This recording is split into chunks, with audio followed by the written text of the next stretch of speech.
Hi, everyone. Welcome to this edition of TADA Talks.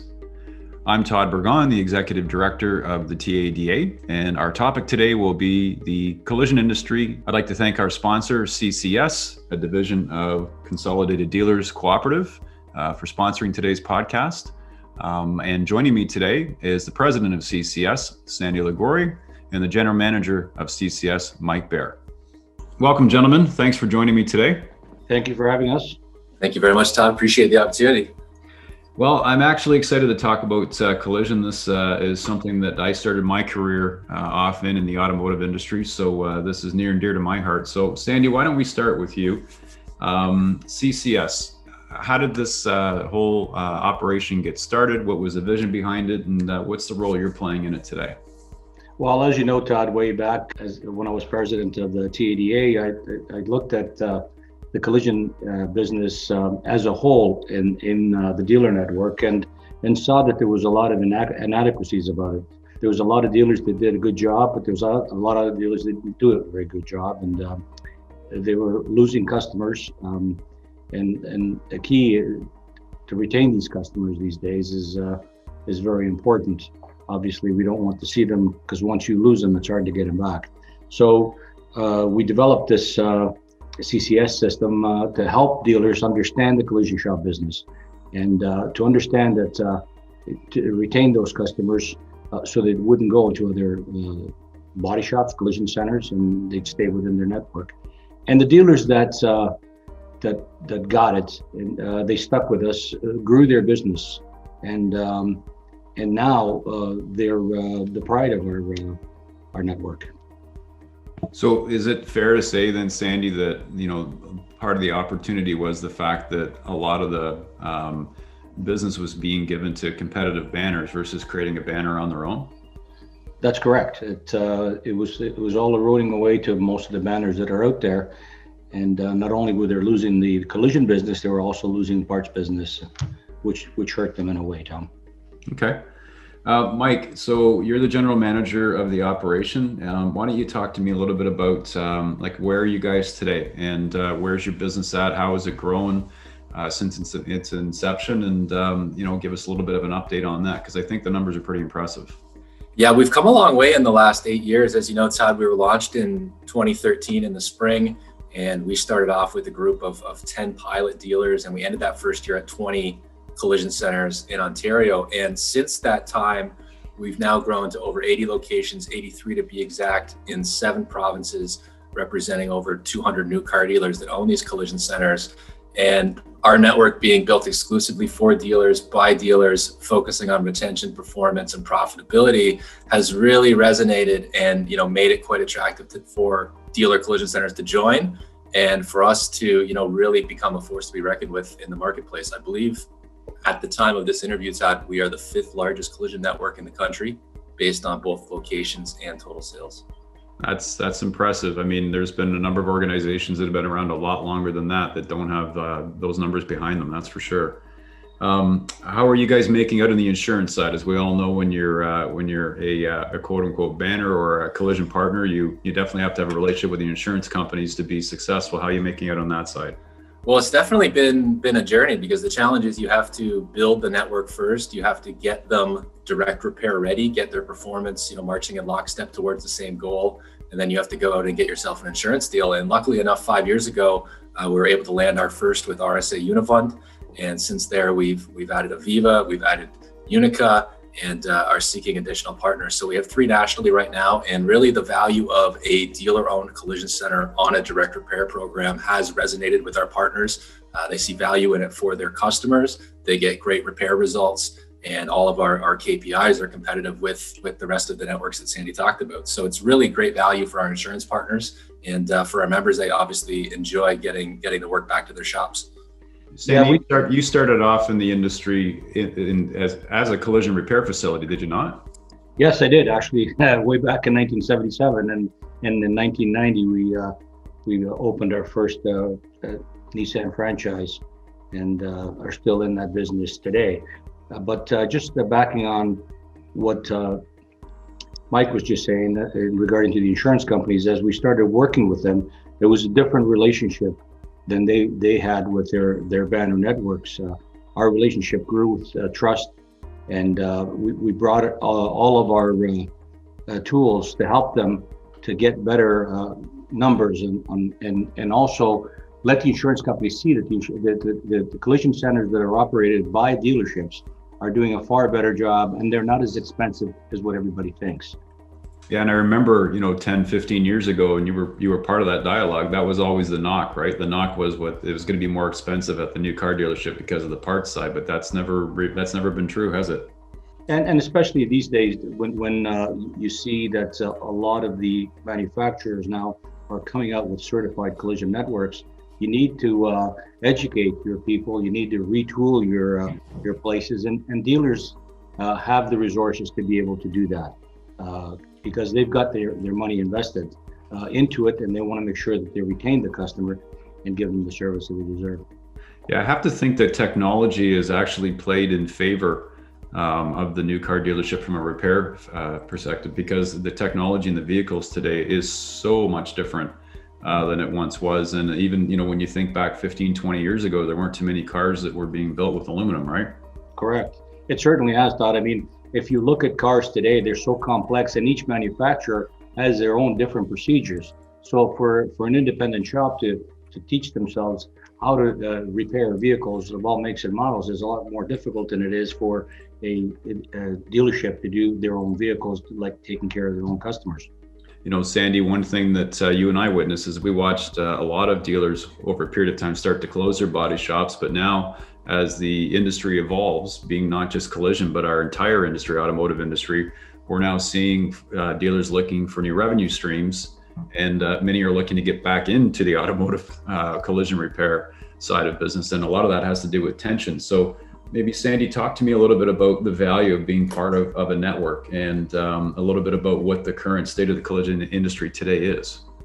Well, two things. I guess if you're looking at the future of it, and you look at the situation that we have here at the Aaron Mills Auto Center, where I, as a dealer collision center, work for Apple for many models. I do Chevys, we do Ford, we do Chrysler, because they're all in this auto mall, and we service them. So that might be the way of the future, where there's areas where there's 3 or 4 dealers that want to get together and open up a collision center. We can help them to facilitate to open that the facility.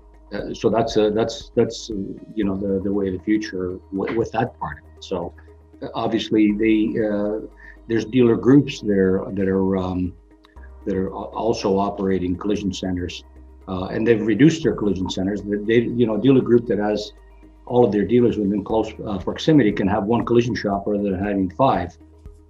So they only need one body shop manager, one spray booth, and so on.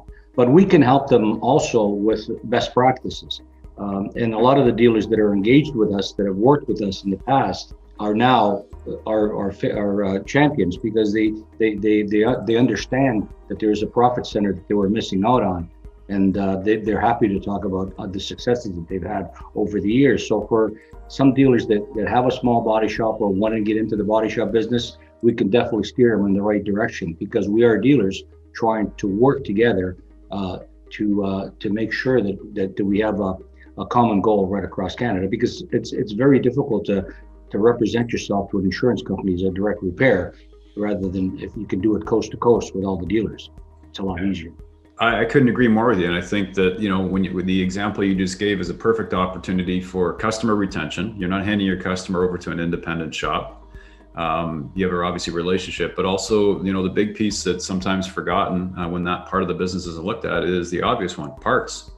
I'm sure that the people that you're doing work for that don't have their own body shops, you're buying your parts from them. Am I correct? That's correct, yes. Yeah, there's an upside to that as well. So yeah, that's why I wanted to get into a little bit of that topic, just because I think it's important that just because you know the body shop doesn't mean you can't quote unquote be in the collision industry in some way or another and make it profitable. So, well, the toughest part, the toughest challenge has been for us, Todd, is to get the dealer principal engaged. Once we have the dealer principal engaged, it's simple after that, because they understand what they have there. And once we tell them that if you sell anywhere from 1,000 to 2,000 cars, you could be doing $1 to $2 million worth of collision business out of out of your body shop, then their eyes open up and their ears start to perk up, and then we lead them into that path because they've had no direction and they've had no help. Most dealers really are not interested in the collision centers. They think that it's just a dirty, dusty place that's just a pain in the ass to have. Excuse me, language. And now they're starting to find out that they are profit centers, and it's a great retention tool for your customers.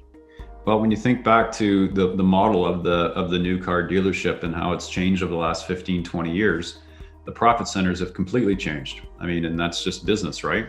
And I remember at some point that they would look, to your point, that that area of the business was just a black hole, whereas it couldn't be further from the truth today. So I'm glad that you guys have the ability to lend that expertise. And I certainly think that anyone that doesn't have any sort of a collision program right now that's in the new car industry, they're absolutely missing, massive opportunity. And the fact that you guys are new car dealers serving new car dealers, then certainly the level of transparency and the level of information that you guys are going to be able to give them is going to be that much greater than what some of your competitors would be able to do. Mike, I have a question for you. So, I hate talking about COVID because I feel like that's all I've talked about for the last 350 some odd days, but it's reality in our world today. What's been the impact on the collision industry, with the pandemic and in general? Well, we're now about a year into it in March 2021, and it was almost like somebody flipped a switch the first time around in April and May, and claims obviously went down 30, 40, 50, 60%, depending on the market and depending on the week, and have certainly fluctuated between those levels from then until now, peaking about in September of 2020, and this year so far being off to a slow start. So certainly people aren't driving, people aren't getting into accidents, and even if they are, they may not be making claims for various reasons, whether it's they don't have the money for a deductible, or because of COVID, or for some other reason. And whether it's dealer shops or independents or other networks, they're certainly feeling the impact of that. And for our customers at our shops, life has also changed as well. So our members are really they're working the front lines. They're dealing with customers day in and day out. They've got people coming to see them, and they've had to take a number of steps to really adapt and adapt quickly. And I think we were in a good position to do that. Really starting with making sure that everything is sanitized, everything is safe, everybody's using the proper PPE that they have to, but then evolving there into touchless drop off and pickup, vehicle sanitization for delivery, as well as on drop off of that vehicle before repair. Dealerships are offering photo estimates available, so you're really utilizing technology, and then of course following the TADA COVID guidelines to make sure that everybody's within the rules and regulations that they have to. So there's been a very broad change. On top of that, we've really focused on the online Zoom meeting piece. So it used to be really a face-to-face business. Now it's a face-to-face just on Zoom. So it's changed a whole bunch of things, but as much as things change, things are still the same. It's all about customer service. It's about doing a great repair, and it's about taking care of all the little details that make up that great experience for the customer. Well, I think that, the good news is that as we get further and further into the spring and further into summer, there's light at the end of the tunnel, we're hearing. And hopefully people will get back to driving the miles that they were once driving, because I think there's certainly pent up demand. We know there's pent up demand to buy cars. There's certainly, I think, pent up demand for people to get out and travel. So certainly we don't wish any ill fate on anybody, but that's just the reality of when you put more cars on the road, that side of the business will start to grow. I want to wrap up just by asking a couple of last questions. Sandy, I'll ask you. So, you mentioned that if you're a new car dealer and you're selling X amount of cars, then, you're looking at a business of say 1.2 million as far as the repair facility would go. You're a dealer principal, and I get it. You want to hear and talk to people that are going to bring instant value back into your business. How is it that you guys are going about? You said the dealer principals are challenging, other than, coming on our podcast today. Is there something specifically that you think that needs to resonate back with the dealers that isn't resonating for those that aren't looking at this, that you would, want to get across to them right now? Well, that's the $1 million question, Todd. We wish we could get to that, that silver bullet that we could fire and hit right on the spot. But with dealer principals being so busy trying to keep their business alive these days, they've got their hands full The biggest thing is to try to get their attention to say, hey, there's a department here that you've forgotten all these years. And if you can just look at it with us for 10 minutes, give our guys a chance to explain to you what we can do for you as dealers. And there is strength in numbers. So if we can get together across Canada, we can do a lot of great things by keeping our customers in our dealerships. So it's just getting that attention to the dealer to say, look, this is just as important as your used car lot, as your new car department, and you don't have to spend that much money to get going. There's certainly a bit of a capital investment that you have to get involved, but the rewards are far worth it. Okay, well put, and certainly we look forward to playing a role in helping spread that message. Mike, 80 locations, 7 provinces, 3 insurance partners. I've already said this once. I think that's more than impressive for the time that you guys have been around. Any short-term goals that you're willing to share in terms of growth objectives?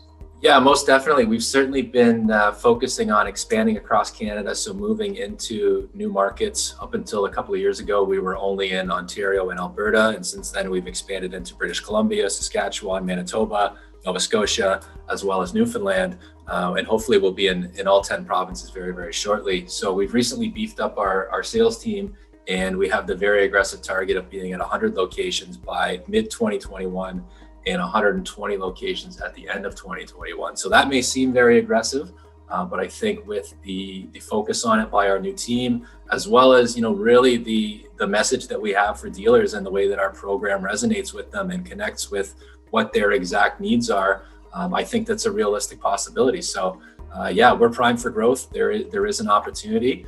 And I think now, as much as things are down, it's a good opportunity for folks to really look at, what they've been doing, where the opportunities are, and perhaps focus on, what CCS can bring to the table as far as helping you improve customer retention, improving the performance and profitability of your body shop, as well as bringing you to the table with our insurance partners for inclusion in their programs. Excellent. Well, I can tell by the enthusiasm in your voice that you are going to get these goals. You're passionate about this. This is great. So before I wrap up, I always end my podcast by asking the people that I'm speaking with, or the individual I'm speaking with. So Sandy, I'll start with you. Tell me what the first car was, the make and model that you purchased, and the year that it was, and why you bought it. It was a 1963 Chevy Beier, straight 6, $75. I bought it so I could sell it and make a profit. And okay, the $1 million question is, did you sell it for a profit? Of course. Okay. Mike, I'll put you on the hot seat. Same question.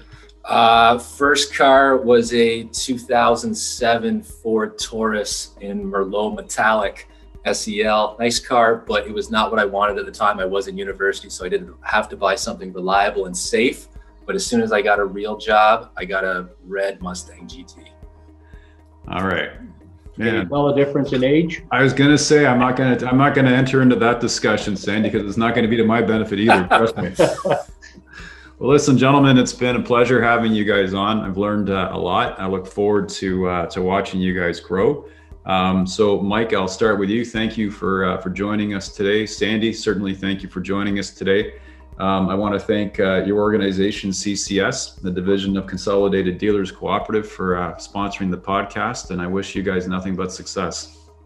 Thank you, Todd. Thank you very much, Todd. Appreciate the opportunity.